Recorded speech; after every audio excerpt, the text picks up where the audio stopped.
অগ্নিনাভ শিৱ মন্দিৰলৈ পুনৰবাৰ এটা ভিডিঅ' দিছোঁ। তেখেত গুৱাহাটী হয়, তেখেত আহিছিলে মন্দিৰলৈ। মই নাছিলোঁ কাৰণে যোৱা পৰহি আহিছিলে, পৰহি অহাৰ পিছত মই নাই বাবে গুচি গ'ল। আজি আকৌ আহিছে। মানে তেওঁ বাবাৰ ইয়াত আহিম বুলি মনতে আগ কৰিছিলে, আহিম বুলি, কিন্তু তেওঁ আহিব নোৱাৰিলে। তেওঁৰ শাহু ঢুকালে কাৰণে, কিন্তু বাবাই হয়তো বিচাৰিছিলে চাগে তেওঁক অহা। বাবাক মানি থাকে, অগ্নিনাভ বাবাক মানে, আৰু তেওঁ সপোনতো দেখালে বাবাক, একদম স্বয়ং দেখা পাইছে বাবাক। তাৰপিছতে আজি 3 মাহ মানৰ পৰা এই যে আহিব নোৱাৰিলে তেওঁ, বাবাই 3 মাহ মানৰ পৰা তেওঁৰ গাত বাবাই জতা দিছে। জতা বহুত ডাঙৰকৈ দিছে, বহুতকৈ দিছে আৰু তেওঁ জতা। মই এইকাৰণেই বাৰে বাৰে আপোনালোকক ভিডিঅ' দিছোঁ। অগ্নিনাভ বাবাক লৈ পেলাই আপোনালোকে বিতৰ্ক কৰি নাযাব। ভগৱানে নকৰক আপোনালোকৰ কোনো কাৰণত যাতে দায় দুখ নালাগক। তেওঁ স্ব ইচ্ছাৰে আমাৰ ইয়াত বহিছে, আৰু আমি মাত্ৰ কেৱল কৰ্মহে কৰিছোঁ। আমাৰ কোনো ধৰণৰ আমাৰ পৰিকল্পনা নাছিলে আমি মন্দিৰ পাতিম বুলি।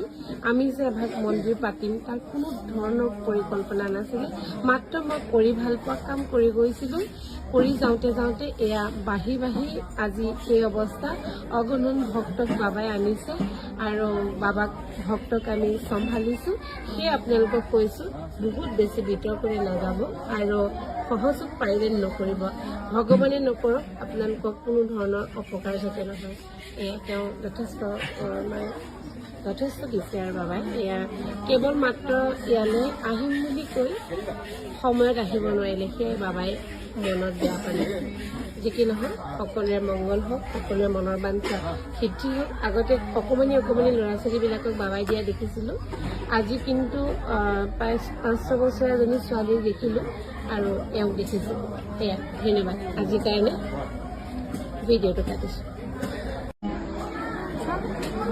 অগ্নিনাভ মন্দিৰলৈ স্বাগতম জনাইছোঁ। আজি আকৌ এটা আপোনালোকক ভিডিঅ' দেখাইছোঁ।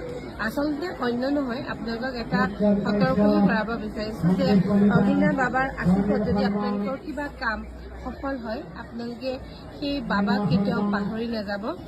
বাবাই লগালগি ফল, যিহেতু বাবাই খুব সোনকালে ছাকচেছটো দিয়ে। এওঁৱে ক'ব, নিজে কৈ দিয়ে। মই মানে ইয়ালৈ আহিম বুলি ভাবি আছিলোঁ। তাই খোজকঢ়া নাছিল, আৰু খোজকাঢ়িবলৈ বুলি শৰাই এভাগ আগবঢ়াইছিলোঁ অনলাইনত আগবঢ়াৰ পিছতে মানে তাৰ 2 নম্বৰ দিনাখনে তাই খোজকাঢ়িছে।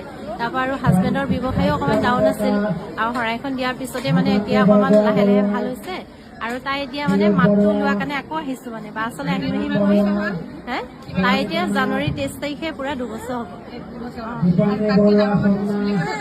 আৰু চুলিখিনি মানে আমি আহিম বুলি কোৱাৰ পিছৰ পৰা তাই মানে চুলিখিনি ফলিয়াবলৈ নিদিয়ে, আহিম কৰি থকাৰ কাৰণে মানে এতিয়া লাহে লাহে বেছি হৈ এতিয়া মানে তাই একেবাৰে সৰু নহয়, কিন্তু তাইৰ মূৰতো ফণী নোসোমাই, জতা মানে বান্ধি গৈছে। অন্য একো নহয়, বাবাৰ সেই কাৰণে বাবাৰ ছাকচেছ যদি মানে কোনোবাই যদি ফল প্ৰাপ্তি হয়, তাৰপিছত বাবাক আহি এবাৰ যদি সঁচা নজনাই, বাবাই অকণমান মনতে বেয়া পায়, আৰু বাবাই মনত পেলাই দিয়ে। এতিয়া অকণমানিজনীৰ পিছফালে চুলিখিনি মানে জতা বান্ধি গৈছে, মূৰ আঁচিব নোৱাৰে। একো নাই, ভাল হৈ যাব।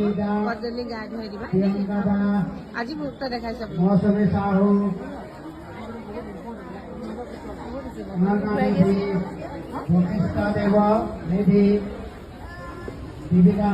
বহুত ভক্ত আছে, ব্যস্ততা তাৰ মাজতে দেখাইছে। যিহেতু আপোনালোকে অলপ সতৰ্ক, নিজেও আপোনালোকে অকণমান বাবাক অন্ততঃ পাহৰি নাযাব। আপোনালোকে যেতিয়া ছাকচেছ হ'ব, আহি এবাৰ বাবাক দৰ্শন দি যাব। সিমানেই, ধন্যবাদ। দুইটা একেলগে আজি এটা বিশেষ ছাকচেছ দেখাব খুজিছোঁ। এয়া হৈছে অঞ্জুশ্ৰী।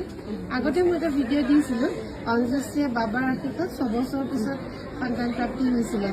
তাৰপিছত এওঁ দুজনী বন্ধু, আৰু একেলগে সেৱা কৰিছিলে, একেলগে আহিছিলে। আহি এওঁ ছেপ্টেম্বৰত আহি পেলাই আগষ্টত আহি পেলাই অক্টোবৰত সফলতা পাইছে, আৰু 6 বছৰৰ পিছত সন্তান হৈছে।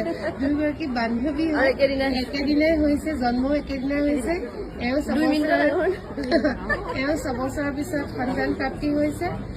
ছেপ্টেম্বৰত আহি আগষ্টত আহি অক্টোবৰত হৈছে আৰু এওঁ সেই তেনেকে বাবাৰ আশীৰ্বাদ 6 বছৰৰ পিছত হৈছে এওঁতো আমাৰ মন্দিৰৰ লগত বহুত জড়িত হৈ আছিলে এটা সময়ত এতিয়া বিচাৰি নোৱাৰা হ'ল তাতকৈ ডাঙৰ কথা এওঁ বিচাৰিছিলে বাবাক যে তোমাৰ কিবা এটা চিন হ'বলগীয়া সন্তানটোক দিবা চিনটো দেখালে আপোনালোকে আচৰিত পাব মোৰ পিছত ফটো আছে ফটো দেখাম তাই কাণখনত ত্ৰিশূল হৈ আহিছে ফটো মই দেখাম তেতিয়া গম পাব এই কাণখন দেখিছেনে কাৰণে কাণখন একদম ত্ৰিশূলৰ নিচিনা হৈ আহিছে মই পিছত ফটো দিম ফটো দিলে আপোনালোকে দেখা পাব ঠিক আছে দিয়া ছাকচেছ যেনেকৈ দেখাই দিছোঁ